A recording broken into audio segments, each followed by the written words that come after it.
Merci.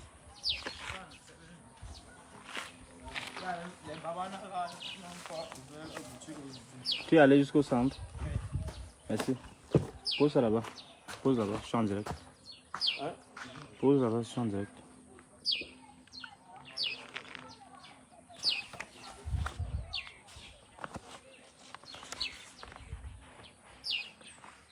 Bonjour mesdames et messieurs.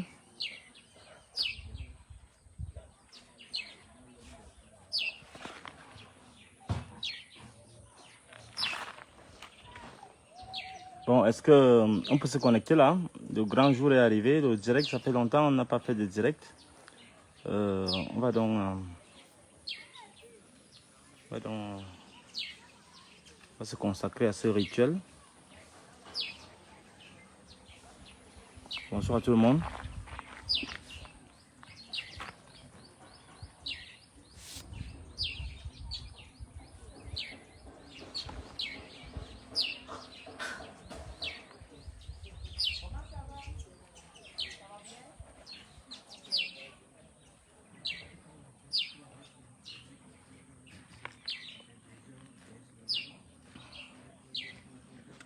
Bon, on va donc commencer ce direct avec un léger retard.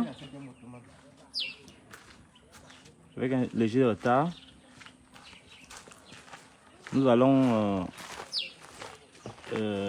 oui, bonsoir Hassan. Hein.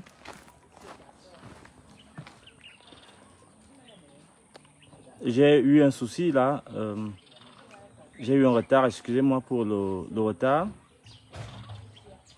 J'ai dû envoyer quelqu'un mettre du crédit téléphonique pour faire le direct. En fait, j'avais un souci.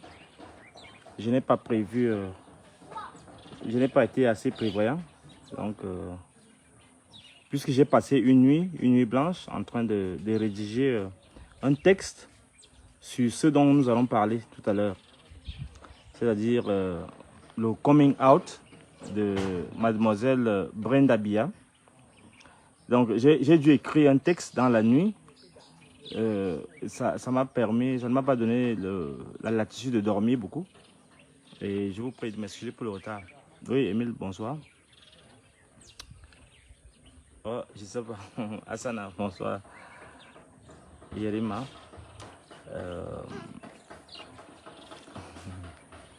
C'est que je sors de Douala, donc c'est pas que j'ai pris du poids, en fait, c'est pas. Mais je sors de Douala et je crois que mes amis lecteurs m'ont bien entretenu. Et je ne dirais pas comme quelqu'un qui a pris de la graisse.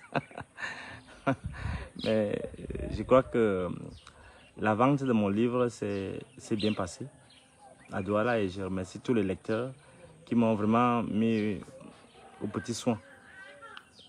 J'ai compris vraiment l'affection que beaucoup portent à mon égard et c'est pourquoi je reste déterminé à préserver l'éthique et la dignité qui sied à ce qui est convenu d'appeler l'intellectuel. Donc on va commencer. Je voudrais d'abord que le Coran soit atteint. Est-ce que c'est bien visible? Est-ce qu'on me voit? Est-ce que le texte audio vous parvient bien? S'il vous plaît.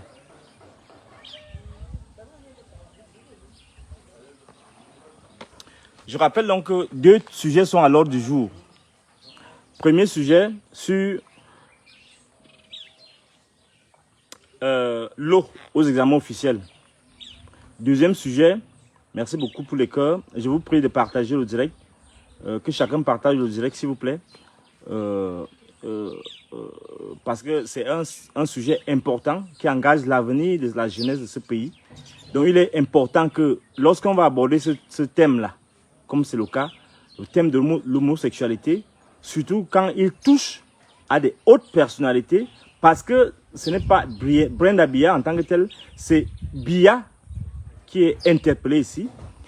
Il faudrait que vous puissiez partager ce direct au maximum pour que ce qui doit être su, ce qui doit être compris, pour que cela soit fait dans les normes et dans les canons de l'art. Donc aujourd'hui, il y a 2 thèmes à aborder. Premier sujet, la question de la fraude aux examens officiels. Deuxième sujet, la question de l'homosexualité de Brenda Biya, c'est-à-dire une esquisse de psychanalyse existentielle. Vous allez comprendre ça plus tard, mais sachez que par rapport à ce deuxième sujet que nous allons aborder, c'est-à-dire la question de l'homosexualité assumée de la demoiselle qu'on appelle Brenda Biya, depuis 2-3 jours, j'écris donc, je réfléchis sur ça, et cette nuit, j'ai écrit un texte que j'ai provisoirement intitulé Comprendre les enfants sexuellement peuplés. Brenda Biya parle à ses parents et à nous. Donc, j'ai écrit donc ce texte qui est en train d'être finalisé, qui est à pour titre donc Comprendre les enfants sexuellement peuplés. Brenda Biya parle à ses parents et à nous. Donc, bref, ça, ce sera pour le deuxième sujet. Je voudrais d'abord que vous compreniez l'importance de partager ce direct et l'importance pour les jeunes de comprendre les dessous de cette affaire. Et aux parents, en général, ce n'est pas seulement Biya, Paul et Chantal Biya que j'interpelle, que je vais interpeller à la suite, mais c'est d'abord nous, vous, en tant que parents, pour que ce qui est arrivé à Pierre n'arrive pas à Paul. Donc, au-delà des railleries, au-delà des prétentions à l'exemplarité, qu'est-ce qu'on peut comprendre de cela? Qu'est-ce qui peut être retenu lorsque une situation comme celle-ci arrive, lorsqu'un enfant décide d'assumer son homosexualité, surtout à ce niveau de la société, à ce stade de son déploiement, de son déploiement. Comment comprendre cela? Donc c'est l'objet, voilà, je crois que le Coran atteint. On va, je rappelle donc que j'ai eu du retard parce que j'ai eu une nuit mouvementée et j'ai dû travailler tard jusqu'au matin pour rédiger ce texte dont je vous parlais tout à l'heure. Le texte qui est intitulé « Comprendre les enfants sexuellement peuplés ». Brenda Biya parle à ses parents et à nous. Donc, j'ai oublié donc de mettre le crédit et je vous prie de m'excuser pour le retard. Je vous invite donc tous à partager ce direct et on commence donc par le premier sujet. Je rappelle qu'il y a deux sujets à l'ordre du jour. Le premier sujet, c'est la question de l'eau aux examens officiels, notamment au probatoire. Le deuxième sujet, c'est la question de Brenda Biya et l'homosexualité de Brenda Biya. Mais avant cela, je voudrais dire quelque chose aux Camerounais. Je crois qu'il y a beaucoup de gens qui m'ont interpellé. Je vous prie de mettre les cœurs aussi, qui m'ont interpellé sur la nécessité d'annuler le direct. Je ne comprends pas pourquoi qu'on puisse annuler le direct. Certaines personnes de vraiment importantes m'appellent pour me dire non, tu es en c'est pas quoi là, sur ta situation, il faut qu'on annule le direct parce que tu ne sais pas de quoi il s'agit, ça peut influencer ta situation. Je ne sais pas de quelle situation dont il parlait. D'ailleurs, je n'ai même pas l'occasion d'en parler aujourd'hui. Je voudrais seulement, je lui ai dit et à toutes ces personnes qui m'ont demandé d'annuler le direct que je suis le seul autorisé, nous les intellectuels, nous sommes les seuls autorisés à parler des sujets qui cristallisent l'attention des millions de Camerounais, l'avenir de cette jeunesse. Nous n'avons pas à reculer sous le prétexte qu'on veut sécuriser une promotion sociale ou bien on veut sécuriser notre sécurité. Non, il faut que le pouvoir apprenne, que ce pouvoir apprenne que la promotion sociale, la sécurité n'est pas tributaire du silence ou bien de la complicité ou bien des compromissions avec des choses indicibles, des choses relatives au satanisme. Pour qu'on puisse donc avoir une promotion, il n'est pas nécessaire de garder silence. Pour qu'on ait la sécurité, la paix, il n'est pas nécessaire de garder silence. Donc, tous ceux qui m'ont interpellé, pour dire fais attention, ou bien ton dossier a fait quoi, ou bien l'université a fait quoi. D'ailleurs, je ne veux pas en parler. Le moment où je vais choisir d'en parler, il va arriver. Si jamais j'ai l'occasion d'en parler en mal, j'espère qu'il sera désormais en bien. Donc, ce n'est pas l'occasion. Donc, et je le dis, et je l'ai dit à qui de gloire, il faut bien m'écouter. Je l'ai dit à qui de gloire, nul ne peut se prévaloir de ses propres turpitudes. Ils ont eu la malchance de me recruter à l'université parce que pour eux, c'est une malchance. Pour beaucoup de millions de Camerounais, c'est une chance de communiquer ce que j'ai appris et je n'ai fait que ça, apprendre. Je crois qu'il est donc trop tard pour qu'ils puissent, que quiconque puisse m'interdire de, maintenant de jouer mon rôle de philosophe, de jouer mon rôle d'intellectuel, de penseur dans la cité. Et aucun sujet n'est tabou chez nous. Il faut qu'ils comprennent ça très bien. C'est la première chose que je voulais dire. Je voudrais, deuxièmement, comme sujet avant de dire droit, ça veut dire qu'avant d'entrer dans le vif du sujet, dans le vif des deux sujets que nous allons analyser, je voudrais rendre un hommage appuyé aux parents, à la mémoire de ce jeune homme qui a été assassiné froidement, brutalement, sauvagement, cyniquement, atrocement par un gendarme. Et ce n'est pas la première fois, on en voit vu tous les jours. Pour 500 francs, je suis sûr que c'est une affaire de 500 francs ou de 1000 francs. On s'autorise à enlever la vie des gens. Et ça ne dit rien à personne. On le dit, la première fois ça arrive, la deuxième fois ça arrive, la troisième fois ça arrive. Et les gens partent comme ça, comme des mouches. À cause de la cupidité des gendarmes et des policiers, surtout les gendarmes dont on entend parler. C'est toujours un gendarme. Je ne sais pas si le chef des gendarmes est un brigand. Si à la tête de la gendarmerie, on ne peut rien faire, ou bien on laisse faire, ou bien on ne peut rien faire. Il est impératif, et j'interpelle Galax et Tora ici, qui lui aussi veut me ôter la vie. Je l'interpelle que voilà les sujets, voilà où vous devez agir. Au lieu de venir vous acharner sur une personnalité éminente, intellectuelle comme moi, là je peux me vanter d'être quand même parmi ceux que le pays compte de mieux dans l'écriture de la pensée. Donc voilà les sujets. Disciplinez vos troupes, ça vous dépasse. Mais vous voulez discipliner un penseur. Vous voulez contraindre un penseur au silence. Quelle bêtise. Donc ça choque. C'est au-delà du choc. Je suis terrifié. Je n'en peux pas quand je vois le spectacle d'un homme censé, d'un pouvoir censé protéger les citoyens, qui se donne comme loisir de tuer les Camerounais. Il faut que ça s'arrête. Je voudrais aussi dire quelque chose par rapport à l'augmentation. Je n'ai pas eu le temps d'en parler dernièrement quand c'est arrivé, à l'augmentation des frais de confectionnement de la CNI. Je vais dire un ou deux mots. Ce pouvoir, je l'ai déjà dit maintes fois, je le répète, donne tous les jours l'occasion de voir qu'il sombre dans l'insignifiance. Parce que on a beau dire que c'est l'impuissance, que c'est la puissance publique et tout ça, mais c'est de l'insignifiance.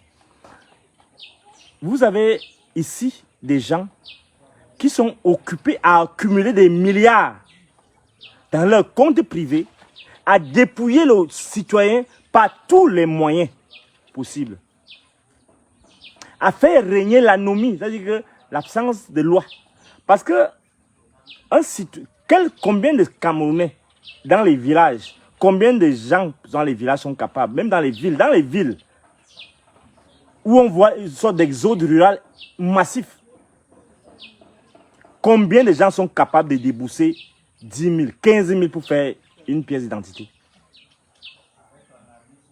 Parce qu'on recrute des sociétés à l'étranger et on bénéficie des rétrocommissions, on bénéficie des choses compliquées. Et c'est une loi maintenant, c'est même pas qu'on va hésiter, on sait comment ça fonctionne. Chacun dans son domaine, chacun dans son monde, chacun dans son territoire de commandement, crée ses propres lois et se donne, je dis le loisir, ils ont du plaisir, se donnent du plaisir de racketter. Ça ne peut pas durer. Et je vous dis, les nations se construisent par période de centenaires. par période de millénaires. Ce n'est pas un groupuscule de gens sortis de nulle part, parvenus au pouvoir, qui vont arrêter l'évolution de ce pays. Vous n'allez pas arrêter l'évolution de ce pays. On vous le dit encore pour vous sensibiliser sur ces dérives qui ne manqueront pas de vous emporter. Et ce qui est même criminel, très criminel dans ça, c'est que les gens pillent ainsi la fortune publique, raquettent ainsi les populations, mais ils ne construisent rien. Je vais vous raconter comment je me suis retrouvé à Douala à faire la promotion de mes livres. J'ai été sidéré. Je suis entré dans un endroit, j'ai demandé, montrez-moi un peu le centre des impôts ici. Je vais aller voir, j'ai des camarades là-bas partout. Peut-être qu'ils peuvent acheter des livres. Je suis arrivé, on m'a montré le centre des impôts de Bonanjo. Je vous dis, c'est un poulailler. Le centre des impôts de Bonanjo. C'est-à-dire que les gens prennent c'est-à-dire un endroit qui fait entrer des milliers de milliards dans les caisses de l'État. C'est un poulailler. Mais on prend tout cet argent-là, on voit les jets privés, les gens... Bon, c'est vrai qu'on va me dire, oh, les inspecteurs des impôts aussi, tous ces gens-là, les douanes et tout ça, eux aussi, c'est des pilleurs. Mais oui, mais mettons-les dans les conditions de travail qui méritent quand même le respect des clients, des usagers, qui sont milliardaires et qui viennent là pour les déclarations. Même si c'est déjà dématérialisé. Mais ils reçoivent des dizaines, des centaines de clients, d'usagers, qui se retrouvent dans des poulaillers en train de payer des milliards dans un poulailler. Mais c'est incroyable, c'est terrible. Et ce n'est qu'un exemple. Je leur ai dit, mais c'est vous qui êtes... C'est ici le centre des impôts. Moi, j'en rêvais, je croyais que c'est un poulailler, un truc abandonné. Mais ça fait rentrer des milliards. Je crois qu'après les services la direction des grandes entreprises, c'est l'un des foyers, l'une des places qui fait le plus rentrer d'argent dans ce pays. Voilà à quoi servent les impôts du pays. C'est-à-dire à manger, à grappiller, à entretenir des lesbiennes. Ces agents, ces inspecteurs des impôts travaillent dans un poulailler à Bonanjo pour faire rentrer des milliards dans les caisses d'État qu'on va prendre pour aller entretenir des lesbiennes brésiliennes et autres. Et on me dit que non, ne faites pas le direct parce que le direct, ils peuvent décider. Vous pouvez décider de quoi? Moi, je m'en fous. Je n'ai pas envie de parler parce que, bon, je suis quand même, je sais ce qu'on appelle respecter sa parole donnée. Et je respecte ma hiérarchie, mais ne me poussez pas à parler n'importe comment. On ne doit pas vous rappeler ce béaba de la gouvernance, des principes de la République, qui est la chose publique. Doit-on vous le rappeler tous les jours? C'est si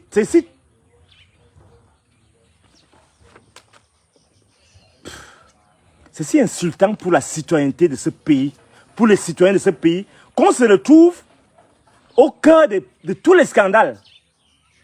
Le Cameroun devient en quelque sorte le pays de l'innommable. Le pays de l'innommable. De l'indicible.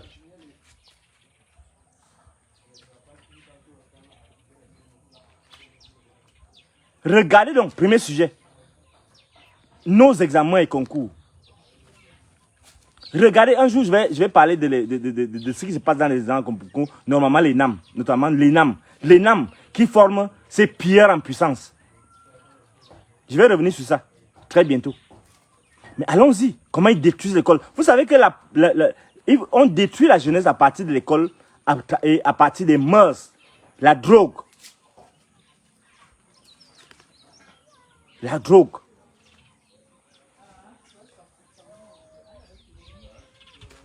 Vous voyez comment ils sont en train de détruire l'école et c'est la clé pour comprendre vers où on s'achemine. Il faut comprendre d'abord comment fonctionnent les examens et concours. Il y a des centres, dans la République, il y a des structures chargées d'organiser les concours, les examens. Laissons d'abord les concours parce que je vais revenir sur ce sujet-là, notamment les NAM. allons-y au niveau des examens. Vous savez, des enfants étudient toute une année. Des enfants se battent pour être dans le mérite. Se battent pour travailler dur, étudient. Il y en a qui étudient. Mais il y en a qui savent que le réseau est huilé et ils vont avoir l'eau. Vous savez, les structures chargées des examens dans ce pays, on les connaît. C'est l'office du bac, c'est le DCI, les structures qui organisent le bac, le DCI. Il y a aussi la direction des examens et concours. Et le processus est bien huilé. On sait comment ça fonctionne, on sait qui manipule quoi, on sait comment ça se passe. En 2020, on sait où étaient partis les lots, c'est-à-dire le service de reprographie, et on les a tous balayés. Mais, depuis que le nouveau directeur de l'office du bac est arrivé, chaque année, il y a l'eau au probatoire. Chaque année, il y a l'eau au probatoire. Et on sait comment ça fonctionne. On sait qui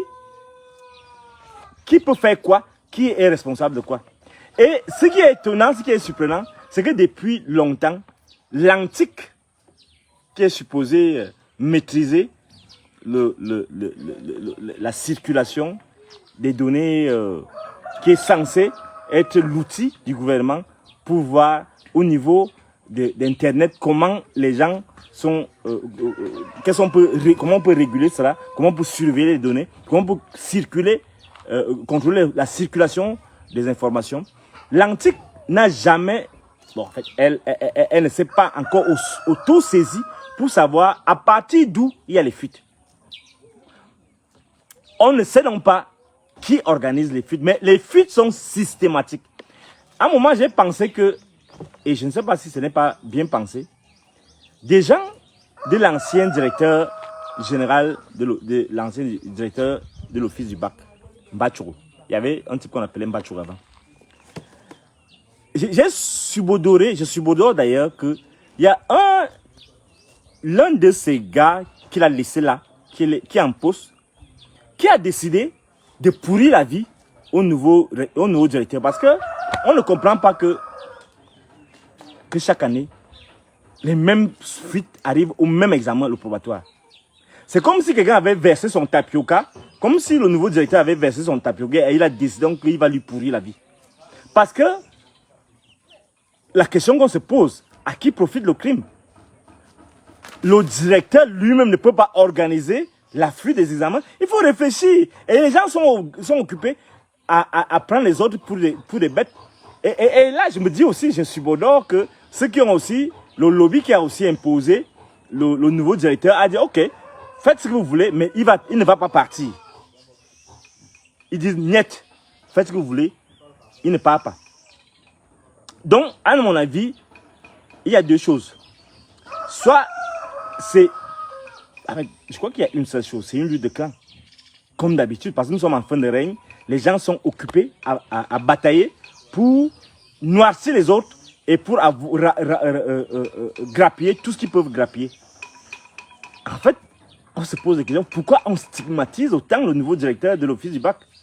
Pourquoi on fait tout pour le trouver dégradant aux yeux de l'opinion, pour noircir son image? Je ne le connais pas, je ne les ai jamais rencontré.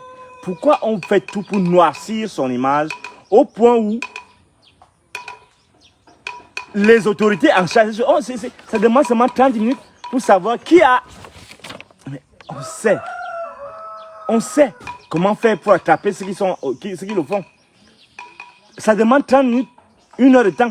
On sait qui a, par quel numéro, par quel téléphone on a distribué les épreuves. D'ailleurs, on sait le numéro, on sait qui détient ce numéro-là. Pourquoi donc ce silence? Pourquoi on n'arrête pas les gens? Pourquoi on ne met pas un terme? Pourquoi on n'identifie pas les coupables? Oui, bien sûr, parce qu'effectivement, ils sont dans la guerre des clans et chaque camp noircit donc l'autre. Soit donc c'est une guerre de clans, soit, et c'est la même chose, soit c'est une personne qui a décidé individuellement que j'aurai ta peau, monsieur le nouveau directeur, parce que tu as versé mon tapioca à terre et je vais voir cela. Or, tout ça, ça participe de la destruction de l'école, de la destruction de l'avenir de ce pays. Parce qu'une jeunesse qui est aussi déméritante. Parce que quand on ne peut plus repérer quel est le mérite, qui mérite quoi, quand il n'y a plus de critères, quand il n'y a plus de traçabilité sur la respectabilité des uns et des autres, alors tout est à terre. Parce que, mesdames et messieurs, le processus pour arriver à des diplômes, pour arriver à des examens, à des diplômes fiables, pour arriver à des diplômes respectés à l'international, cela passe d'abord par la respectabilité, la crédibilité des examens.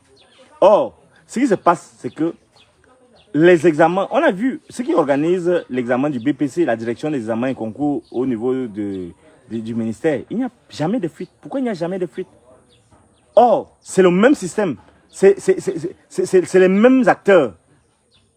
On sait, il y a l'inspecteur régional, il y a les enseignants d'abord, les enseignants qui préparent les concours, qui donnent les sujets.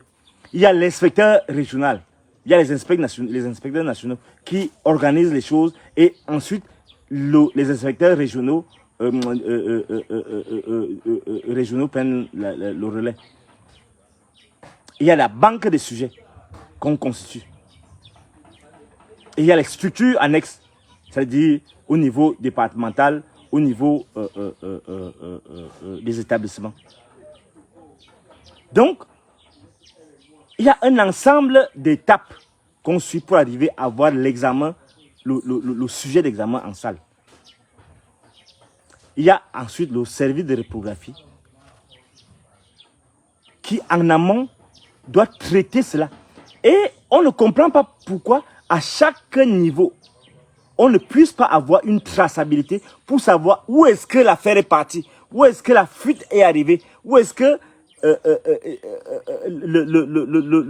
est-ce que c'est au niveau de la reprographie ou bien au niveau de l'empaquetage, le paquetage des dossiers, ou bien au niveau de ce qui scelle. À quel niveau on peut avoir des fuites?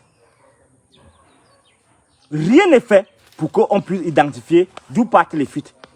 Or, les chaînes sont bien identifiables. Il y a les sous-centres d'examen. Il y a d'abord en amont les inspecteurs régionaux, les inspecteurs nationaux, les inspecteurs régionaux, les sous-centres d'examen, la chaîne d'élaboration des sujets, la chaîne de reprographie, la chaîne de transmission. On sait comment ça fonctionne. On sait comment le système est huilé. Et il est très peu probable que, au niveau de l'établissement, puisqu'ils prennent les sujets bien scellés, c'est vrai qu'on va me dire que c'est une entreprise privée, mais c'est des expatriés qui donnent les cols, qu'on scelle les trucs pour les sceller, pour la sécurité des épreuves. Les sceller avec des scotch qu'on ne peut pas facilement dégrader. Donc tout est fait, tout est minutieux, tout est fait en amont. Mais alors, la fuite part d'où? On peut dire que peut-être ça peut venir de l'extérieur, mais c'est pratiquement difficile. Ça ne peut être qu'un acteur au cœur du système qui choisit de saboter le travail du directeur pour qu'il devienne tout à fait ridicule, pour qu'il devienne tout à fait risible. Regardez le regard que portent les citoyens sur un directeur comme celui de l'office du bac. Lorsque des choses comme ça arrivent chez lui, comment ses enfants le regardent, comment sa femme le regarde, tout ça, ça doit s'arrêter. Que l'antique fasse ce qu'il a fait de telle sorte qu'on puisse arriver à avoir des examens crédibles pour que le mérite prévale et que à l'international, on respecte nos diplômes et que ceux qui arrivent à faire des concours partent donc déjà d'abord avec ce background des méritants. Ceux qui ne méritent pas ne devraient pas figurer. Or, on fait tout ça aussi parce que les gens veulent favoriser leurs enfants. On ne peut pas le faire. On ne peut pas laisser faire. C'est ce que j'avais à dire par rapport à ce sujet. vraiment qui choque. Qui choque au plus haut point. Maintenant, revenons au sujet phare. L'homosexualité, deuxième sujet donc, l'homosexualité de Brenda Biya. Je demande donc que vous puissiez donc tous partager ce direct encore, surtout vous qui venez de vous connecter, parce que je sais que les autres l'ont déjà fait. Vous qui venez de... oui, merci beaucoup Lucien, Vigile. Vous avez été appelé acte et il va démanteler les autres. Vraiment, je crois que... vous voyez, je ne connais pas le bonhomme, mais je pense qu'il est l'homme le plus malheureux de cette république actuellement. Et ça me choque quand il voit un responsable comme ça qui se retrouve empêtré dans une telle sauvagerie. Donc ça m'interpelle. Je voudrais donc maintenant que vous puissiez me donner vos oreilles pour écouter ce que je pense, pour comprendre ce que je comprends de cette affaire de Brenda Biya. Comment la fille du chef de l'État, je crois que c'est l'unique fille du chef de l'État, se retrouve en train de brouter une Brésilienne. Comment la première et l'unique fille du chef de l'État camerounais se retrouve à faire l'éloge de la déperdition. Comment Brenda Biya, la fille de ma Chantal Biya, se retrouve au palais avec sa mère et ça. Je ne sais pas comment il peut appeler ça. Et sa homme, ou bien, et son femme. Je ne sais pas comment il peut dire ça, parce que le français n'a pas encore trouvé l'équivalent pour traduire cette sorcellerie. Comment donc la fille du chef de l'État se retrouve empêtrée, se retrouve au cœur de la tourmente LGBT, lesbienne, gay, transsexuelle et transgenre, bisexuel et transsexuel, LGBT. Comment donc comprendre cette métamorphose, si ça en est une? Je voudrais donc comment on voit des cœurs.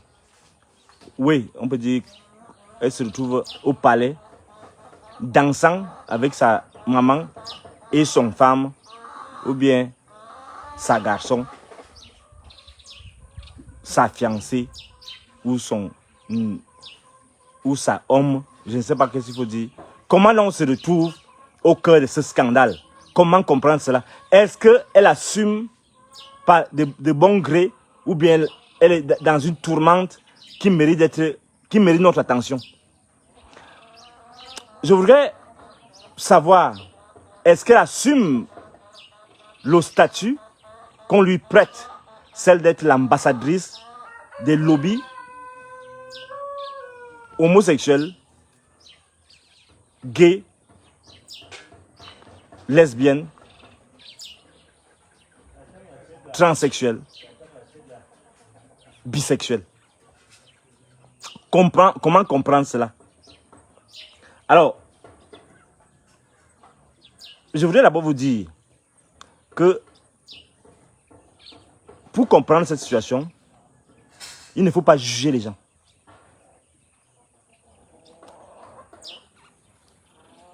Je vous ai dit tout à l'heure, à l'entame de cette émission, de cette réflexion, que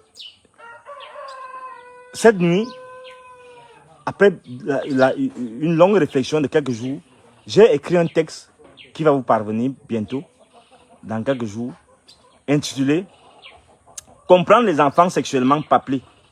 Brenda Biya parle à ses parents et à nous. Cette réflexion, vous allez la découvrir, ne va pas vous décevoir. Et comme je vous le disais, le philosophe s'occupe de ce qui ne le regarde pas. L'intellectuel s'occupe de ce dont sont préoccupés ses concitoyens. Et c'est mon rôle fondamental de vous expliquer ce qui se passe. Parce que nous avons passé notre vie, pas à chercher l'argent, à chercher les canons, les codes pour décrypter l'indescriptible. En ce sens, les situations les plus paradigmatiques, c'est-à-dire les plus indescriptibles, les plus symboliques, les plus symboliquement interpellateurs, en tant qu'homme, en tant qu'être humain, en tant qu'être supposément créé par Dieu, il y a des choses qui parfois nous semblent incompréhensibles. Or, l'école permet, par un ensemble d'outils, d'expliquer certaines choses, de faire comprendre certaines situations limites. Cette situation d'homosexualité est une situation limite. Situation limite en ce sens que elle n'interpelle pas seulement, elle ne nous interpelle pas seulement parce que nous sommes, nous, les hétérosexuels. Elle nous interpelle aussi parce que il est dit que c'est des situations dans lesquelles on est embarqué. Brenda Biya se retrouve donc maintenant au cœur d'un scandale. On dit qu'elle a fait son coming out. Coming out, ça veut dire que maintenant elle a dit, elle a avoué ce qu'elle cachait. Elle a avoué ce qu'elle cachait. Maintenant, elle vit ouvertement ce qu'elle vivait en privé. Et vous savez que l'homosexualité est pénalement condamnable chez nous ici. Et nous souhaitons que cette homosexualité-là, qu'elle demeure donc condamnable et condamnée. Je vous dis d'abord ça dans le temps. Brenda Biya donc, comment moi, le philosophe, comment moi, le penseur, comment moi, l'enfant de Minkama, de Bala, le gars étonne, comprend cette affaire-là. Comment moi, en tant que professeur de la critique, comment moi, en tant qu'intellectuel, j'explique cela. Pour comprendre la situation de Franck, pas de Franck, Franck, bon, je ne sais pas s'il est aussi dans ça, mais je ne pense pas. Pour comprendre la situation de Brenda, il faut comprendre, il faut recourir à des outils qui ne sont pas à la portée de tout le monde. En fait, pour comprendre l'homosexuel, il faut se ravitailler auprès des sciences sociales et des sciences humaines et de la philosophie.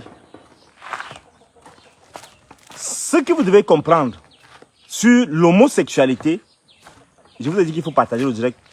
Ce que vous devez comprendre sur l'homosexualité de Brenda Biya, c'est que on ne peut pas la comprendre si on ne comprend pas son enfance, sa naissance, son environnement dans lequel elle vit. Vous ne pouvez pas comprendre l'homosexualité de Brenda Biya si vous ne comprenez pas son adolescence, ses déchirements. Vous ne pouvez pas comprendre l'homosexualité de Franck et pourquoi Franck est dans mes lèvres? Vous ne pouvez pas comprendre l'homosexualité de Brenda Biya si vous ne comprenez pas son âge, les défis, ses rêves. Si vous ne comprenez pas ses blessures intérieures. Vous ne pouvez pas comprendre un homosexuel si vous restez dans votre confort d'hétérosexuel. Certains font la typographie, la typologie des homosexualités. Certains font la typographie, la typologie des homosexualités. C'est-à-dire qu'il y en a combien de sortes. Ce n'est qu'une étape pour comprendre ce dont nous allons parler, ce dont nous parlons à l'instant.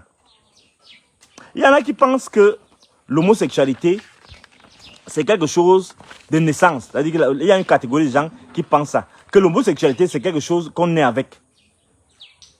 Et il y en a qui pensent aussi que dans ce groupe-là, il y en a qui pensent que non, on peut ne pas naître avec, mais on développe ça par une sorte d'instinct ou de reproduction de ce qu'on voit, de l'environnement dans lequel on est. Voilà la première catégorie. Parce qu'avant de juger les gens, avant de critiquer les gens, il faut comprendre d'abord. C'est-à-dire qu'il y en a qui expliquent ça. Comment on explique les choses. Il faut comprendre les différents points de vue. Le deuxième groupe pense que les homosexuels, c'est seulement dans certaines sectes, dans certaines initiations, par exemple certaines initiations, certains rites francs-maçonniques et autres, de la Kabbale, je sais pas quoi, où le maître est obligé de sodomiser le disciple pour un ensemble de considérations, ainsi de suite, ainsi de suite. Il y en a qui pensent aussi que la position même, c'est ça qui justifie que les gars, vous voyez que les gens qui vont là-bas, ils sont partout là-bas à Yaoundé, ils sont où souvent là? Dites-moi un peu les noms là, mettez-moi les noms là, où on les retrouve là. Que parce qu'ils sont affamés, parce qu'ils cherchent la vie, ils décident d'aller se prostituer, les hommes comme les femmes. Ils décident de se prostituer. Donc, il y en a cette catégorie, donc il y a aussi une homosexualité de prostitution. C'est-à-dire que, juste pour se faire de l'argent. Bon, il y en a aussi qui pensent, et c'est ça que je pense aussi, qu'il y a une catégorie. Il y a une catégorie qui doit être identifiée ici. Et écoutez bien, cette catégorie-là, elle est spéciale. C'est les homosexualités de la dissidence. L'homosexualité de la dissidence, c'est celle à travers laquelle on recourt aux usages du sexe, aux usages de la libéralité sexuelle pour faire comprendre aux gens notre vécu, comme par révolte. Et je crois que, à mon humble avis, c'est ce que vit Brenda Biya. Elle vit donc cette catégorie, cette quatrième catégorie, cette catégorie qui utilise les déformations, les déviances sexuelles comme une arme pour se faire entendre, pour se révolter dans un monde qui a refusé de faire, d'assumer, dans lequel on a été incapable d'assumer nos rêves. On a été incapable de vivre une vie saine. Voilà, on se retrouve donc détourné par une sorte de revanche. Revanche par rapport à un système qui nous a pourri la vie, qui nous a volé l'enfance et l'adolescence. Voilà donc ce que je peux dire par rapport aux typographies, aux typologies de l'homosexualité. Et c'est là où on revient à l'enfance de la pauvre Brenda Biya. Parce que vous allez dire qu'elle est née homosexuelle. Non, on ne naît pas homosexuel, on développe cela. L'homosexualité, c'est une orientation. Une orientation. Parce que dans l'un de mes posts, j'avais dit qu'elle rêvait d'une vie de chaste. C'est une petite fille, on a vu, toute petite, toute rêveuse, toute jolie, qui ne rêvait d'une chose que d'une chose, vivre une vie paisible, entourée des mâles, virils, qui puissent la combler au sens complet du terme, la faire jouir, comme toute belle fille, comme toute jeune fille rêve. On a vu donc cette jeune fille, dans sa prime enfance, toute rêveuse, chantant, espérant vivre dans la joie, sortie de l'opulence, née dans l'opulence, rêvant aussi de vivre dans la paix, dans la frugalité sentimentale, dans une sorte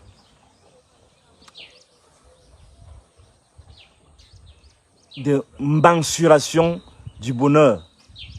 On l'a vu donc toute petite, comme toutes les petites filles, rêver des jeunes garçons, des princes charmants et de tout cela. Elle a espéré donc que l'accident de sa naissance devait être atténué par des rencontres futures qui puissent la faire découvrir autre chose que ce bal de masqué qui était son lot quotidien. Pendant longtemps, non, elle s'est crue comme une sorte de dorure céleste qui devait donc contenter les jeunes aspirants, les jeunes courtisans, avec toute la beauté que cela, avec tout le cérémonial que cela impose à la jeune fille rêveuse. Donc, tout cela, c'était des rêves. Mais, tout au long de sa vie, tout au long de sa jeunesse, elle a été biberonnée au satanisme. Parce qu'elle a vécu dans la satiété, c'est-à-dire qu'elle était toute rassasiée tout le temps. Elle n'a pas connu cette fierté qui accompagne l'enfant qui se bat pour chercher, pour découvrir, pour aspirer à. Si on ne comprend pas cette mystique de l'enfance, avec ses particularités, on ne va pas comprendre l'enfant Brenda Biya. On va la juger. On va la condamner. Loin de moi la prétention de la justifier. Mais je veux comprendre ce basculement. Je veux comprendre cette chute. Je veux comprendre cet abîme où elle se retrouve. Il y a cela quelques jours, une amie à moi me disait qu'elle avait 8 ans, 9 ans, et qu'elle regardait des séries. Ce qu'on appelle séries là, c'est ces petits films là, d'amoureuses là, avec des filles pleines d'amants, pleines de luxure, aussi pleines de rêves, pleines de beauté. Elle se disait que 8-9 ans, elle se posait des questions, mais pourquoi les filles n'embrassent que les garçons et pourquoi les garçons n'embrassent que les filles? Pourquoi les filles ne s'embrassent pas entre elles? Pourquoi les hommes ne s'embrassent pas entre eux? Elle a compris que non. Elle a compris après. Elle dit que c'est les normes alors. Donc on doit embrasser un garçon, on ne doit pas embrasser une fille. Donc elle a vu ça. Imaginez, là je ne parle pas de Brenda Biya, je parle dans un autre cadre. Parce que ceux qui prétendent là que non, on ne devient pas homosexuel, on est homosexuel. Imaginez donc un enfant est biberonné, donc, comme ma jeune amie là qui me demandait que, mais est-ce que, je me posais souvent la question, donc les garçons ne peuvent pas embrasser les garçons. Imaginez donc que l'enfant naît et grandit dans un monde où il voit les garçons embrasser les garçons. Mais voyez comment l'enfant peut développer un imaginaire sexuel déformé. À ceux-là qui prétendent donc que non, on ne devient pas homosexuel. On le devient parce qu'il y a l'accoutumance à l'interdit. Il y a l'accoutumance à la normale. Lorsqu'on est accoutumé à ce qui est anormal, on développe dans les réflexes qui accompagnent cela. Donc, ce n'est pas le cas de Brenda. Peut-être, j'espère, parce que vous savez qu'il y a, et ça c'est pas moi qui le dis, c'est Ateba Yenet qui disait que dans ces milieux du pouvoir, dans ces milieux de la haute sphère de l'État, il n'y a que des homosexuels pour la plupart. Donc il y a des rites qui sont faits pour tenir les collaborateurs, les subordonnés. Et à travers des initiations homosexuelles, des pornographies déviantes, à travers des rites pernicieux où on possède les gens et on les soumet. J'espère que Brenda Biya n'a pas fait l'expérience de ces choses-là, n'a pas été témoin de ces choses-là. Parce que dans ce cas-là, effectivement, ça peut influencer sa personnalité. Moi je considère son homosexualité comme une déviance de dissidence. Pour dire non à un père, non à une mère. Mais pourquoi? On ne sait pas. Pourquoi? Peut-être on peut savoir. Peut-être ils sont occupés à sécuriser leurs intérêts dans les intrigues du palais au point où ils abandonnent l'enfant à son propre sort. Qui sait? Peut-être qu'elle a été abusée. Qui sait? Peut-être qu'elle a été dans un tourbillon qui lui a permis qui lui a interdit, qui ne lui a pas rendu possible, ou elle n'a pas été capable, mon cher, je suis en direct, où il n'a pas été capable, elle n'a pas été capable d'assumer une enfance, une adolescence normale. Donc, nous sommes là au cœur d'un processus dans lequel l'enfant, vous savez, et c'est là où il faut écouter quand quelqu'un parle. Brenda Biya s'est confiée à nous. Les confidences d'une âme déchirée. Brenda Biya a confié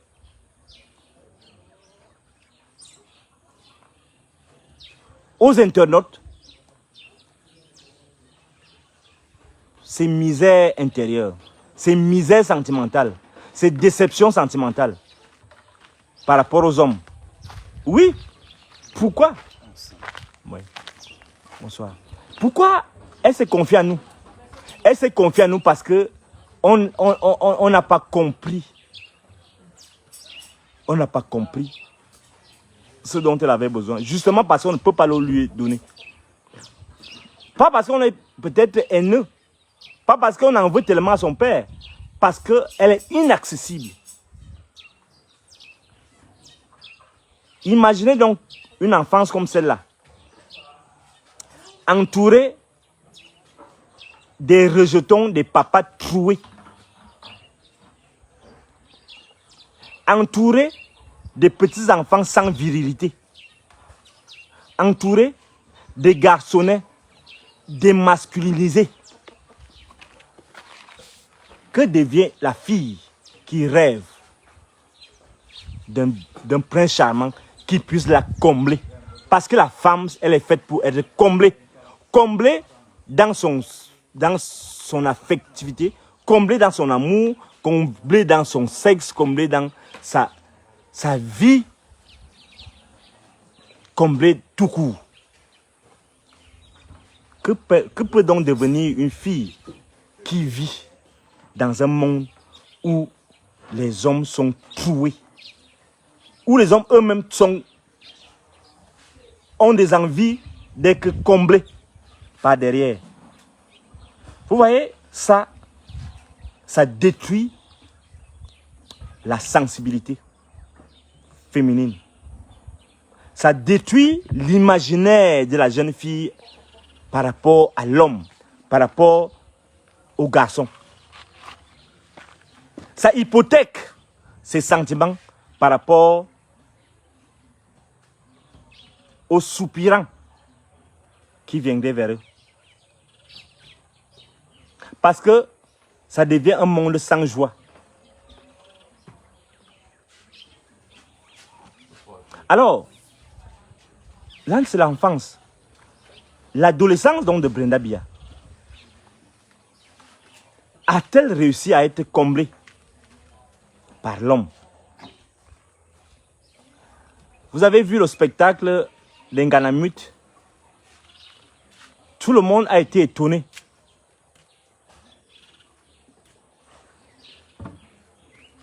De cette chorégraphie sexuelle hors norme, époustouflante.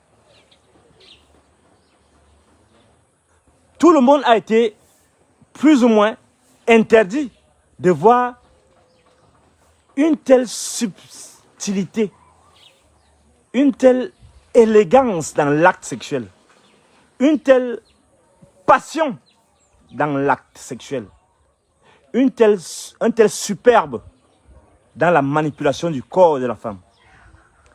C'est ce dont rêve Brenda Biya. C'est ce dont rêvent toutes les femmes. Sont-elles satisfaites? C'est la question qu'on se pose. Sont-elles tentées de voir autre chose, de vivre autre chose? Parce qu'en fait, qu'est-ce qu'on peut imaginer? On peut imaginer qu'après avoir beaucoup et longtemps touché à son corps, dans ses gradouillets au palais, hypothèse qu'elle est légitime. la psychanalyse existentielle que je suis en train de faire à l'instant, parce que ce qu'il fait là, c'est la psychanalyse existentielle. C'est-à-dire, c'est une méthode philosophique qui permet de comprendre une individualité singulière qui bascule vers l'innommable. Comment comprendre des sujets uniques comme Brenda Biya? Est-ce seulement en disant que non, Dieu interdit que, la Bible a dit que non, c'est que l'homosexualité est interdit par le code? Non, comprendre ce basculement vers l'ignoble, vers le dégoûtant. Comment comprendre ce vécu radical qui renonce à toutes les normes, qui renonce à toute la bienveillance, qui renonce à tout. À tout. Je dis bien à tout. Pour vivre ces moments de luxure, qui pour nous sont des moments de luxure. C'est-à-dire que de la déchéance absolue, de la saleté, de tout. Comment vivre, comment comprendre cela? Brenda Biya, comment basculer avec une telle... Avec une telle passion. Quand il dit... Parce qu'il faut comprendre, la psychanalyse existentielle nous dit, il faut lire la personne à travers ses dires et son faire. Elle dit, je veux que tout le monde le sache. Que je t'aime. Elle le dit à la brésilienne. Je ne veux même pas parler son nom parce qu'elle m'énerve. Bon. Elle le dit, elle se confie. Pourquoi? Il faut comprendre ce cri. Ça peut être un cri de joie, certes. Mais ça, c'est un cri. Peut-être le dernier cri de cœur, d'un cœur qui se creuse et qui meurt.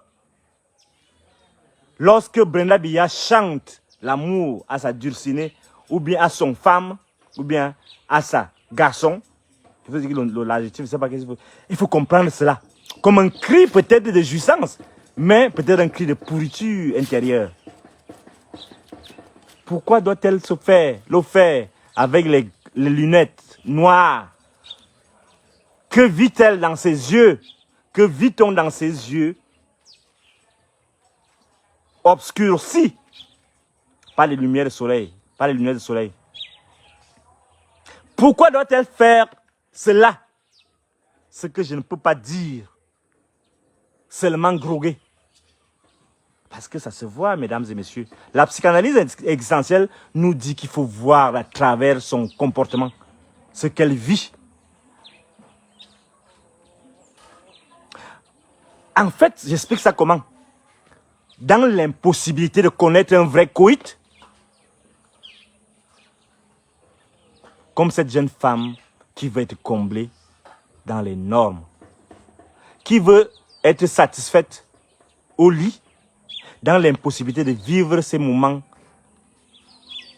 dont lui parlaient souvent ses camarades, ses camarades avec leurs gars, puisqu'elle a été minée de l'intérieur. Parce qu'elle vit comme une mine qui peut exploser à tout moment. Elle vit tout ce qu'elle a vécu de dénaturant. Puisqu'elle ne peut pas vivre normalement, il faut qu'elle choisisse des échappatoires. Il faut qu'elle choisisse autre chose. Puisqu'elle ne peut pas vivre notre vie, il faut vivre une vie qui n'est pas la nôtre. Puisque bien Brenda Biya ne peut vivre cette virilité qui enchante. Elle chante une féminité qu'elle n'a pas. Puisque c'est l'homme qui comble la femme de sa féminité, puisque c'est l'homme, c'est la masculinité qui revigore la féminité, il faut qu'elle se perde dans sa propre féminité, qu'elle ne reste que femme, incapable de vivre la vie de la femme qui est la vie de l'homme aussi. Il ne lui est pas possible d'être mariée dans ces conditions, parce qu'elle n'a pas développé ses réflexes, cette finesse, coquetterie qui sied à la jeune fille qui rêve de fonder un foyer. Elle n'a vu qu'autour d'elle des mâles assoiffés de pouvoir, assoiffés et fébriles des niaiseries. Elle n'a pas vu un mâle. Elle n'a pas vu un mâle. Et même, peut-être même son père, elle n'a pas vu un mâle qui a une hauteur qui puisse la séduire. C'est ça que je fais là, c'est la psychanalyse essentielle. Ça n'a rien à voir avec vos émotions, vos prétentions, ce que vous allez retenir. Ceux qui sont au palais doivent comprendre cela. Que oui, elle se dit, elle vous dit, elle est irrécupérable. Parce qu'elle n'a pas été séduite par un pouvoir qui inspire. Elle n'a pas été séduite par des gaillards qui séduisent. Parce qu'elle n'a pas été inspirée par des cœurs qui aiment, mais des cœurs qui détruisent les autres cœurs. Elle n'a pas de repère. Brenda Biya n'a pas de repère autre que cet affaissement dans l'innommable. C'est pourquoi elle se révolte. C'est pourquoi elle casse tous les verres à la maison. C'est pourquoi elle engueule tout le monde. C'est pourquoi elle en prend garde, qui n'ont pas le courage même de la prendre en cachette. Je suis sûr qu'elle a séduit plus d'un qui ont été tétanisés. Oh, qui sait? Aurait-elle eu un prince charmant, courageux, peut-être qu'elle n'aurait pas basculé. Et certainement qu'elle n'aurait pas basculé. Elle n'a pas eu l'image, la figure paternelle qui rayonne dans la grandeur qui sied à un homme. Alors, vous pouvez lui reprocher tout ce que vous voulez. Vous pouvez lui en vouloir. Vous pouvez vous gosser, c'est-à-dire vous moquer d'elle maintenant. Oui, qu'elle a basculé. Vous pouvez tout faire. Mais vous ne saurez rien de son gramme intérieur. Vous ne saurez rien de ce qu'elle a vécu. Vous ne saurez rien de sa souffrance. Vous n'allez rien retenir des leçons qu'elle vous donne. Oui, on va dire que tout ce qu'elle fait est mauvais, Elle n'a développé que des appétits empestés. Oui, elle assume. Puisqu'elle n'a pas eu autre chose. Puisqu'elle n'a pas vécu autre chose. Il ne s'agit pas du karma. Elle n'a rien à souffrir de ce que ses parents ont fait aux autres. Je ne suis pas pour cette hypothèse-là. Elle n'a rien à savoir de ça. Elle n'a pas été, elle ne s'est pas créée. Elle n'a pas choisi de vivre là où elle a vécu. Elle a vécu. Oui, peut-être que vous allez vous contenter de cela. Si ça peut vous servir pour contenter votre méchanceté. Je vous parle le langage qu'elle vous tient en ce moment dans son cœur. Si ça peut vous faire plaisir, oui, allez-y, dites que c'est le karma. Mais je n'ai rien à voir avec ces deux personnes qui sont mes parents. À la limite, j'aime bien mes parents, je les aime parce qu'un enfant doit aimer sa papa et son maman. Bon, là je dis dans sa logique maintenant parce qu'elle est homosexuelle. À la limite, chacun doit aimer son maman et sa papa. Mais en réalité, je n'ai rien à foutre de ce que vous pouvez penser de moi par rapport au fait que je sois l'enfant de Biya ou bien l'enfant de Chantal. Non, je m'en moque. Oui, certes, ils sont au cœur de ce que je suis devenu. C'est-à-dire qu'un échec. Mais cet échec-là, peut-être aussi ce n'est pas leur faute parce que oui, ils étaient tellement occupés à préserver leur poste, à préserver leur petite niaiserie de pouvoir, sans comprendre que moi je m'en fiche de ça. Peut-être qu'ils ont cru qu'en me donnant tout, ils ne savaient pas qu'il faut qu'ils me refusent certaines choses pour que je puisse comprendre que l'interdit a ces normes que je ne devais pas franchir. Oui, peut-être à ce niveau-là, ils sont coupables, mais ce que je suis devenu, vous n'avez rien, je n'ai rien à assumer d'un certain karma, d'un prétendu karma qui ferait de moi une homosexuelle pour venger, à travers lesquels les dieux se vengeraient de mes parents, à travers lesquels les Camerounais devaient se venger de mes parents. Je n'ai que foutre de votre karma. Oui, j'assume. Je n'ai pas eu la chance. Maintenant, je ne peux vivre que le travestissement de ce que je suis devenu parce que je n'ai peut-être pas vu votre chance. À ce niveau-là, peut-être je suis jaloux de vous. Peut-être je suis jaloux de vous. Peut-être je suis jalouse de vous parce que vous avez eu la chance de vivre la misère. Vous avez eu la chance que je n'ai pas eu d'être dans la pauvreté. Ça, c'est une chance peut-être pour vous. Oui, je suis le fils. Elle le dit tous les jours. Peut-être je suis le fils de mes parents. Je n'ai pas choisi de vivre. Oui, je n'ai pas eu. J'aurais pu rester sœur. Une bonne sœur, une nonne. Si j'avais eu si j'avais eu la chance de vivre ailleurs, j'aurais été chaste. Maintenant, je n'ai pas eu la chance d'être chaste. Je n'ai pas eu la chance d'avoir une sexualité épanouie. Oui, maintenant j'assume ce que je suis devenu. Et ce n'est pas à vous de me juger. Oui, bonsoir. Bonsoir. Vous savez, quand vous jouissez, on dit jouir. La jouissance, c'est une sorte de régénération. L'homosexuel, surtout une homosexualité de la dissidence comme celle de Brenda Biya, la jouissance, jouir, c'est se mutiler. Ce n'est pas renaître à travers une refondation des instincts, une mise en congé des instincts grégaires pour faire épanouir les instincts les plus nobles. Non, jouir, c'est vomir. C'est pourquoi il faut qu'elle se cache. Pourquoi elle doit dissimuler. Lorsque on choisit une homosexualité par dissidence, lorsqu'on choisit de faire son coming out par dégoût de soi, on arrive à ces moments tragiques où la sexualité devient non pas seulement un fardeau, mais une malédiction qu'on assume aussi malgré soi.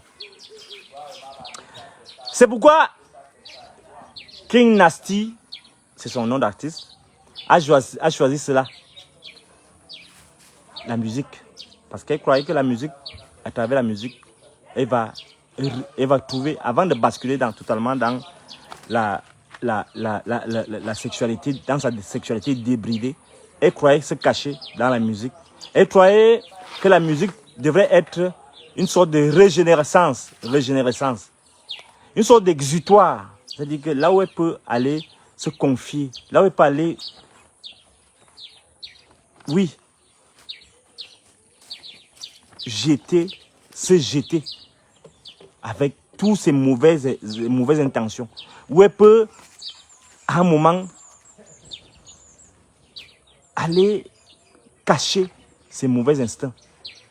Ce mauvais esprit qui la tourmente depuis, dont elle ne sait pas fondamentalement l'origine, mais dont elle sait qu'elle a attrapé au palais. Elle voulait se débarrasser de ce mauvais génie. Donc ce mauvais génie qui la prédisposait, qui la prédestinait à tout ce qui est anormal, c'est-à-dire y compris l'homosexualité. Elle voulait donc conjurer cela, elle voulait donc se débarrasser de cela. Elle a donc voulu entrer dans la musique. Et vous voyez, même son nom d'artiste, King Nasty, c'est-à-dire le roi du dégoût. Il faut comprendre, nasty, ce qui est dégoûtant, ce qui est laid, ce qui est... C'est nasty en anglais. Vous savez qu'elle est magnifique en anglais. Elle est d'une intelligence majestueuse. Elle a choisi son mot. Vous voyez, même dans ça, la psychanalyse existentielle nous ordonne, nous dit que vous voulez comprendre quelqu'un, il faut comprendre jusqu'à ses préférences. King Nasty, c'est le roi du dégoût, le roi du lait. Puisqu'elle n'est que laideur, elle ne se sent que laideur, elle se sent laide, avec des gros yeux qu'on lui reprend. Et vous savez, c'est pourquoi elle a dit qu'elle ne commente plus. Vous ne commentez plus ces choses. Quand elle a supprimé la rubrique commentaire, quand elle a déclaré sa flamme à sa bien-aimée. Elle a dit, je suis le king, le roi du dégoût. Elle assume ce dégoût, elle sait qu'elle est dégoûtante. Elle veut que vous soyez dégoûté d'elle. Elle veut que le pouvoir soit dégoûté d'elle. C'est ça, King Nasty. Il faut partager au direct. Sinon, je me tais. Bon, si vous ne partagez pas, je me tais. Donc, vous voyez, King Nasty assume. Vous avez fait de moi une ordure. J'assume l'ordure que je suis devenu. Vous avez été capable de me faire rayonner comme une petite princesse. celle qui peut rêver de séduire les garçons. Alors, vous m'avez fait vivre l'enfer du satanisme. Alors, je suis devenu une sataniste, une ordure que j'assume. Je suis devenu un fumier. Oui, c'est ça. C'est ça, King Nasty. Vous comprenez? Arrêtez vos petits commentaires du villageois là. La fille souffre. La fille souffre. Oui, oui, vous avez dit, oui, les Camerounais souffrent. Oui, les Camerounais. Mais oui, oui, oui. On ne va pas construire un pays avec la haine. On ne va pas construire un pays avec les rancœurs. On ne va pas construire un pays avec cette détestation. King Nasty donc a décidé de vivre comme une plaie béante, purulente. Elle assume le pu qu'elle est devenue. Parce qu'elle se vit comme un pu, comme un abcès.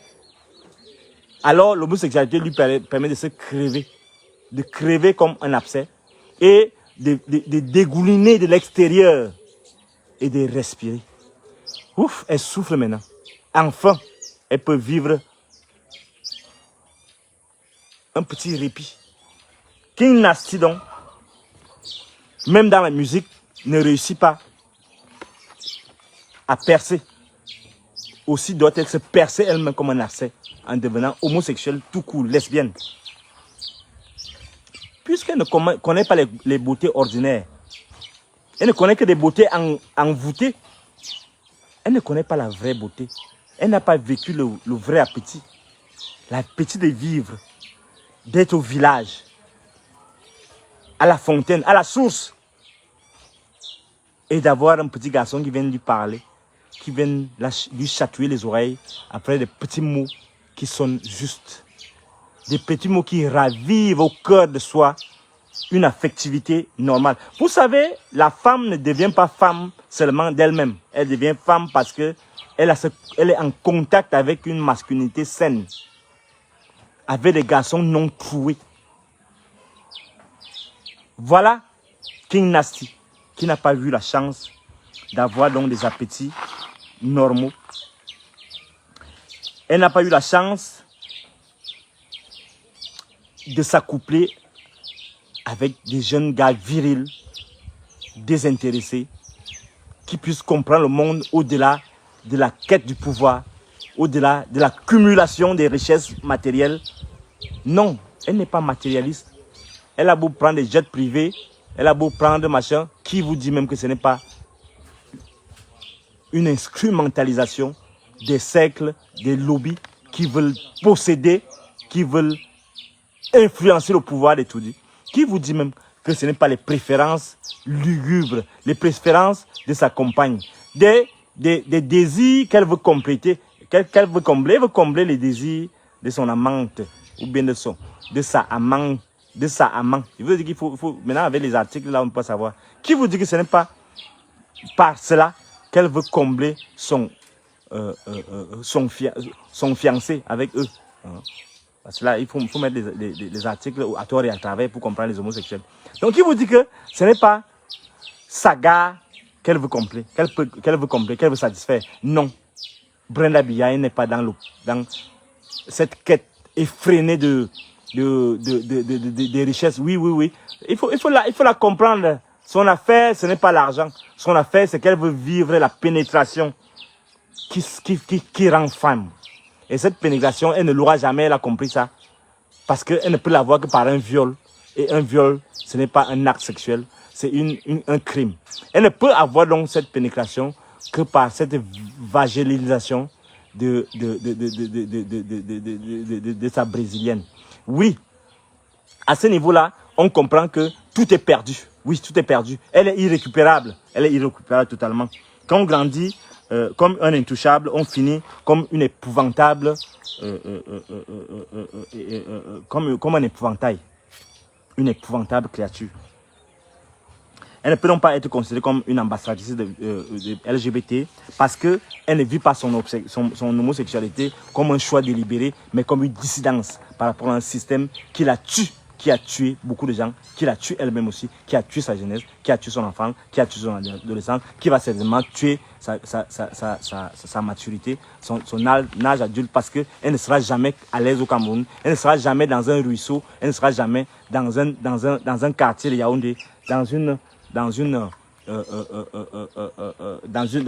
un stade comme tout le monde pour aller voir un match, dans un cinéma à Yaoundé, avec tout le monde. Oui, elle a été dans les boîtes, oui, mais des boîtes où jusque-là, elle n'a pas eu accès au public, elle n'a pas eu accès au mal, au vrai mal. Voilà cette femelle donc qui est perdue dans sa désespérance. Elle est perdue dans sa désespérance, elle ne peut plus rien faire d'autre que de narguer tout le monde et de vociférer quand il faut. Et, à la limite, d'enculer tout le monde. Allez vous faire foutre, dit-elle. Voilà la réalité de notre Brenda Biya. Voilà le message qu'elle vous envoie. Donc elle inaugure donc cette excentricité vestimentaire, artistique et son séparatisme sexuel. Avec ce séparatisme sexuel, toutes ces excentricités, avec toutes ces boucles, tous ces accoutrements bizarres, elle n'a pas de goût. Oui, justement, parce qu'elle n'a eu que des appétits immondes. Elle n'a eu que des appétits immondes. Vous voulez qu'elle devienne quoi? Qu'elle vous parle de quoi? Qu'elle goûte à quoi d'autre? Sinon, à cela, à cette malchance qu'il habite, qu'il a entretenue, que les gens lui ont fourré dans sa vie.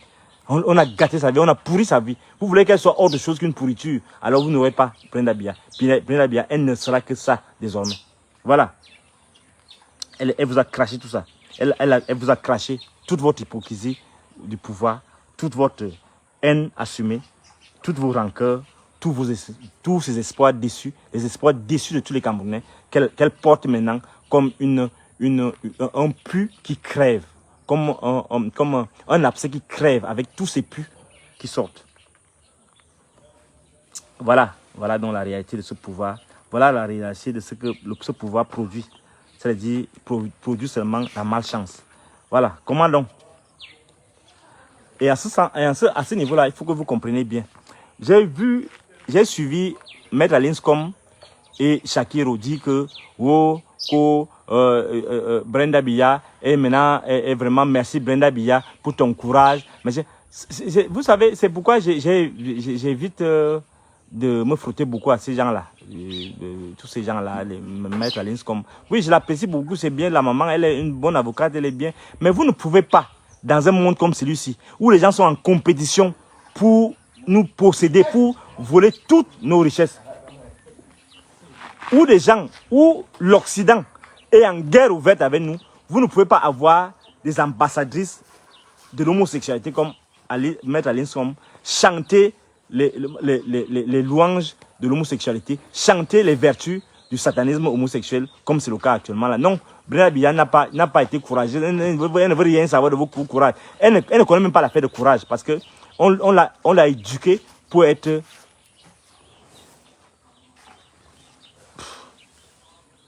une poupée sans affect. Elle ne sent rien, sinon que le dégoût qu'elle inspire autour d'elle. Malgré les apparences, envies qu'elle peut inspirer, envie de la piller, envie de l'escroquer. Vous savez, elle s'est plainte dernièrement que les gens viennent vers elle pour l'escroquer. Oui, c'est tout cela qu'elle reflue maintenant de l'extérieur. Elle reflue tout cela, elle rejette tout cela. Tout ce qu'elle vit comme drame intérieur, elle affiche. Donc, Brenda Biya ne vous a pas jamais dit, ne vous a jamais mandaté d'ailleurs, pour venir raconter que elle est courageuse, elle assume son mot. Elle ne vous a pas dit qu'elle assume ça. Elle a dit que je veux que tout le monde le sache. Elle ne vous a pas dit qu'elle veut que tout le monde en soit fier. Elle sache que, pourquoi elle veut que tout le monde le sache? Ce mot est très important parce que, pourquoi tout le monde doit le savoir? Parce que justement, personne ne comprend. Elle dit que, mais parce que vous ne comprenez pas, il faut que vous sachiez donc ça. Puisque vous ne voulez pas comprendre, vous devez au moins savoir. Donc, puisqu'elle ne s'agresse pas aux homosexuels, elle ne s'agresse pas aux homosexuels pour dire que non, je suis vraiment fier d'être homosexuel, je m'en vante, machin, non. Je vous informe que je le suis devenu par dépit, par dégoût, par tout.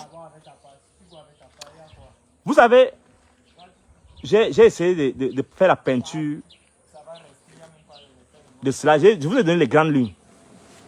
C'est systématisé dans un texte qui sera achevé cette nuit. Je vais l'achever cette nuit. Et je veux que vous compreniez la complexité de ce genre de situation. Ce n'est pas facile, ce n'est pas simple. Vous comprenez le caractère singulier de cela qui interpelle et qui demande de mobiliser des ressources intellectuelles, des ressources artistiques, des ressources morales pour toucher à cet intouchable sans juger, sans condamner tout de go. Mesdames et messieurs, il faut profondément aimer l'homme, la femme. Il faut profondément aimer l'homme, la femme, quel qu'il soit, pour oser revendiquer de travailler pour son émancipation.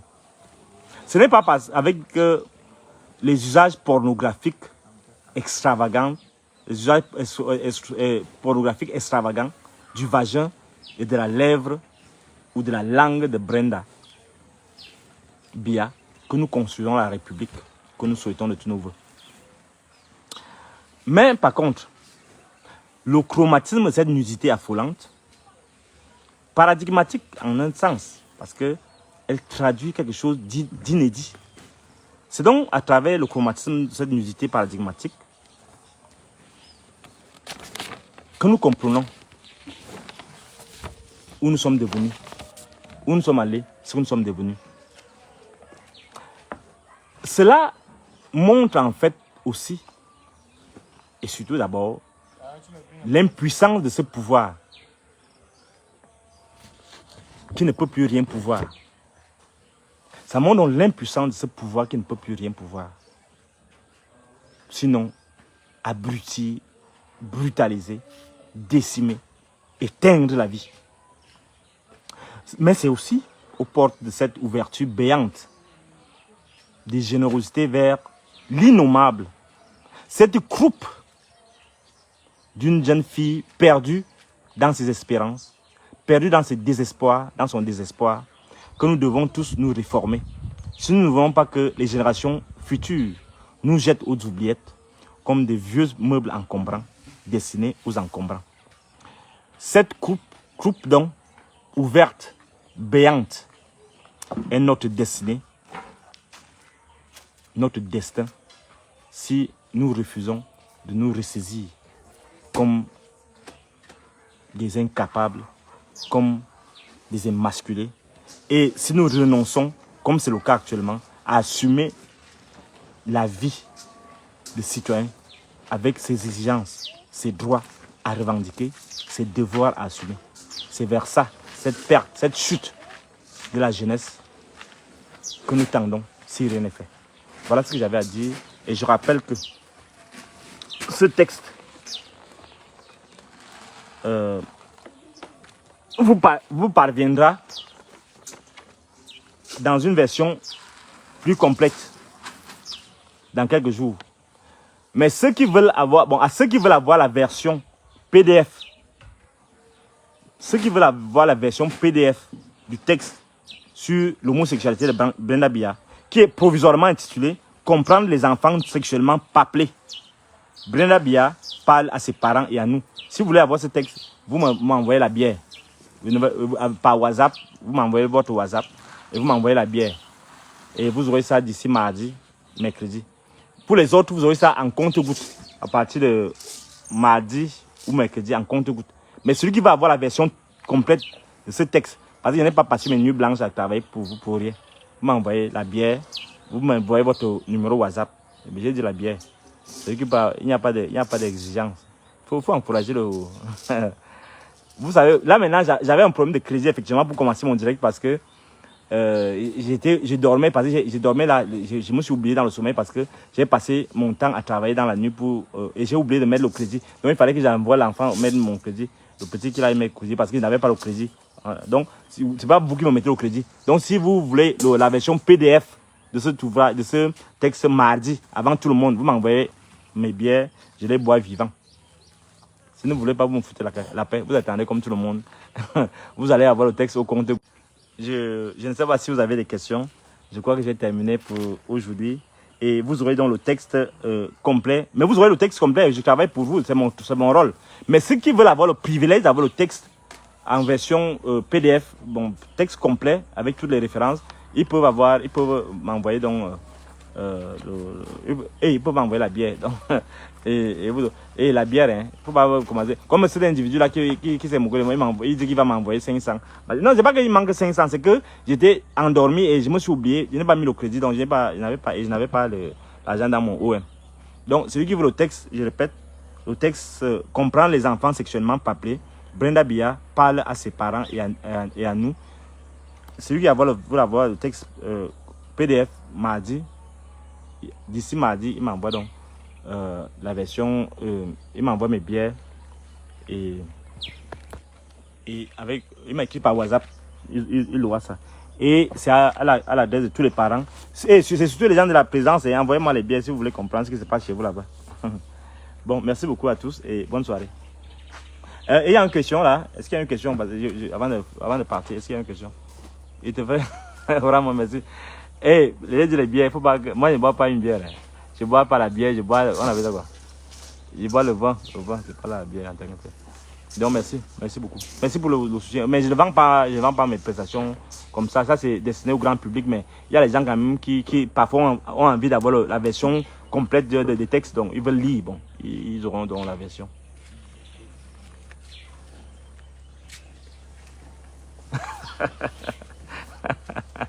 Je n'ai pas dit ça. Je n'ai pas dit que vous comprenez les homos. Il faut mettre les articles à tort. Non, j'ai dit qu'à un moment, puisqu'on ne les comprend pas, on confond les articles. Merci beaucoup. Bon, mon OM c'est 690 49 93 65. Mon OM 690 49 93 65. D'ailleurs, je mets ça ici parce que il faut m'encourager quand même. OM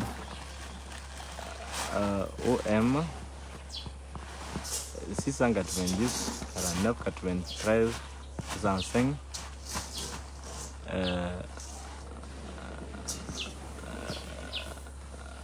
Je vais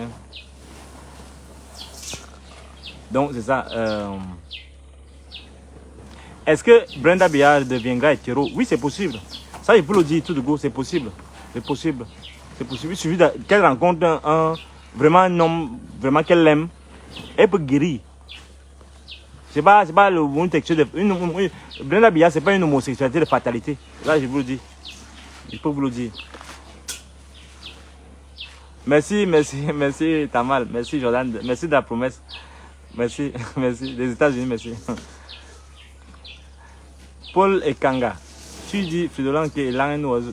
Qu'est-ce que je t'ai fait, mon frère? Tu m'insultes, il y a beaucoup. C'est la sorcellerie.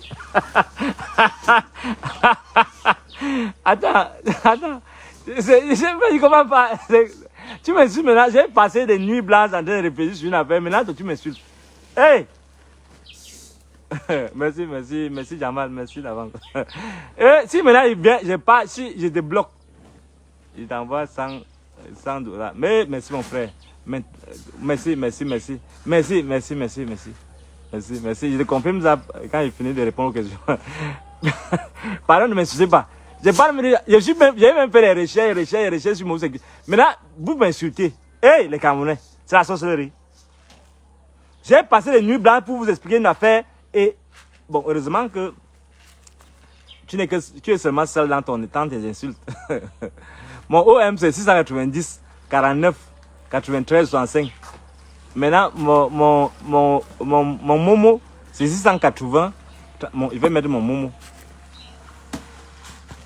pour recevoir. Je vais écrire même pour recevoir la version complète du texte.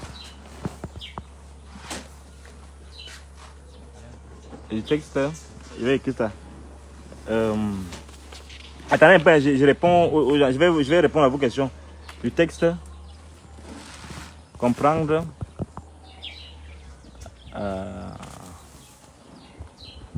comprendre les enfants sexuellement appelés.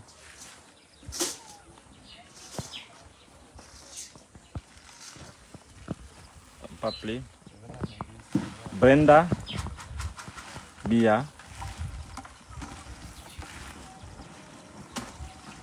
parle à ses parents et à nous.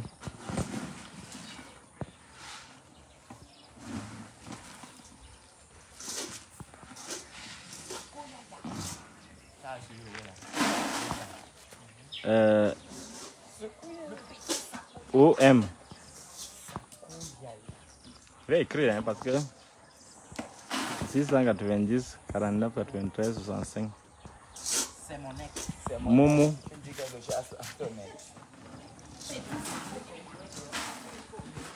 Momo. 680 30 48 24. Bon, maintenant, je peux dire, je vous envoie 20 000. Merci. Merci, merci. Merci beaucoup. Merci pour toutes les promesses. Donc, maintenant, est-ce qu'il y a une question avant que je termine? Parce que là, je n'ai pas eu le temps de répondre aux questions. J'ai déjà répondu à une question. Est-ce que Brenda Bia peut redevenir hétéro? Oui. Parce que, en fait, ce qu'elle est en train de faire là, elle est ce qu'on appelle, elle est bisexuelle.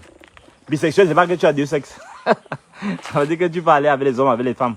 Ou bien si tu es femme, tu peux aller avec... vous savez que les articles, même là, je ne sais même pas. Ça veut dire que tu peux aller avec sa homme et son femme. Bref, tu peux aller avec les deux, donc c'est ça. Merci, mon frère Ndemo. J'ai envoyé... attendez, je confirme. Ah, merci, j'ai vu, j'ai déjà reçu, j'ai vu. Merci beaucoup à mon frère. Je viens de recevoir les 100 $. Merci infiniment, merci. Tu seras le premier à recevoir dans le texte. Parce que tu es le premier à m'envoyer l'argent, tu seras le premier à avoir le texte. Donc, mardi soir ou mercredi, en totalité, dans son entièreté. Donc, mais les autres qui n'auront pas envoyé l'argent, vous allez envoyer. Si quelqu'un veut le texte là, c'est quoi? Je passe des nuits blanches. Je ne dors pas. Vous faites vos choses, vous accumulez. Vous avez vos femmes là-bas. Moi, je n'aime pas ma femme ici. Ma femme ne sait pas là où elle est. Depuis longtemps. Maintenant, donnez-moi quand même. Il faut me réconforter quand même un peu avec quelque chose. Comment? Donc.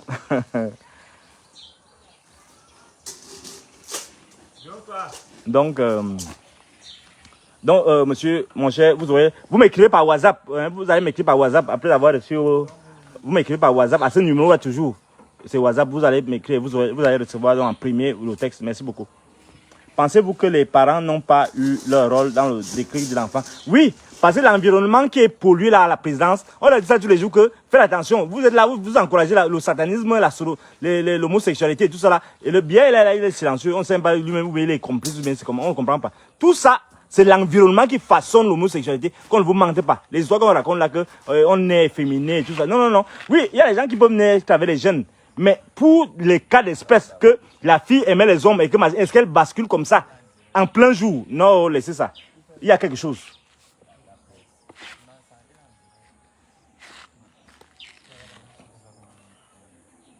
Une autre question, avant que je puisse partir. Il faut que je parte travailler, les gars. Je dois terminer mon texte. Parce que le plus difficile dans le texte comme cela, c'est pour finaliser. Pour finaliser, l'écriture doit être fine. Parce que c'est un sujet complexe, donc ça demande beaucoup de ressources. Donc c'est pourquoi je prends 2 jours encore pour bien finir le texte. Et pour qu'il soit plaisant, vous savez que quand j'écris, je veux que tout le monde soit content. Bon, alors, une dernière question. S'il n'y a pas, je crois qu'on va s'arrêter là. Je crois que ça a été suffisamment explicite. Et ce sera encore davantage expliqué. Merci beaucoup pour les cœurs. Beaucoup plus explicite dans l'avenir.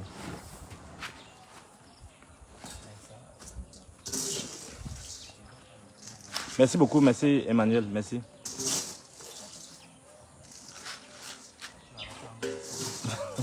Oui, parce qu'il faut la séduire, il faut vraiment faut la séduire. Même pas seulement les frères quand tout ça là, mais non, même les Bamileke, tout le monde, il faut la séduire, il faut sauver notre soeur. Elle est récupérable. Il faut la prendre chez elle. Avec on ne trouve pas une femme, on l'arrache chez quelqu'un, non. Il faut aller arracher chez la brésilienne là. Elle ne peut pas nous arracher notre soeur comme ça.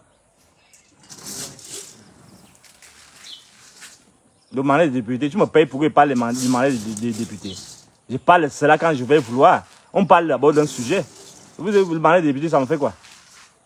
C'est pas toi qui m'impose les sujets. C'est pas vous qui me dites ce qu'il doit, Vous me payez pour ça, vous mettez le crédit. Vous savez même comment les gens, c'est. Demander des députés, c'est quoi? Ça veut dire quoi? On parle d'un sujet, vous êtes dans vos histoires là. Donc chez vous, il n'y a pas la vie sans la politique.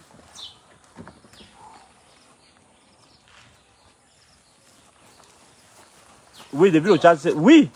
Le philosophe parle de tous les sujets d'actualité, de tout ce... En fait, il parle de la vie. Le philosophe, c'est pas la recherche de la sagesse, machin, les gens restent là, ils ont peur, machin, tu dis que tu es philosophe. Non, le philosophe, c'est l'action. L'action de comprendre, d'interpréter son monde et de rendre compte de ses interprétations et de sa vision du monde. C'est de présenter cette vision du monde-là et la défendre aux yeux de tout le monde. C'est de critiquer. Critiquer, on a dit que c'est critiquer, c'est moi qui critiquer les textes. Critiquer, ça veut dire critiquer même la société. Critiquer surtout le pouvoir. C'est ça notre rôle. Et alors, tous les pouvoirs, critiquer aussi le fonctionnement, le comportement des gens, oui. Et comprendre. Quand on dit critiquer, ça va, ça veut dire que non. Critiquer, ça veut dire que tu approfondis la compréhension d'un sujet. Critiquer, ça veut dire que tu rejettes. Critiquer, c'est que tu rentres dedans. Tu exploses. Tu fais exploser les cadres de l'intelligence, de l'intelligibilité d'une affaire. Tu exposes la chose aux yeux de tous. C'est ça, critiquer. Affaire partenaire, on va reprendre ça parce que ça a été renvoyé. Donc, on va en parler bientôt.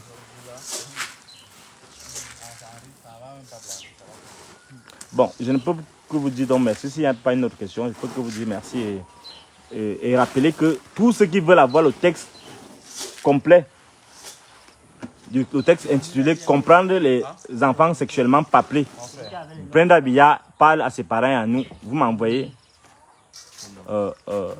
votre OM, mon OM, vous m'envoyez ma chose par OM, vous faites comme mon frère là, qui est des États-Unis qui m'a envoyé déjà 100, qui m'a déjà envoyé 100 $, vraiment, qu'il soit béni, qu'il soit béni, qu'il soit béni. Soyez bénis, tout ce qu'ils vont envoyer quelque chose. Merci beaucoup, merci.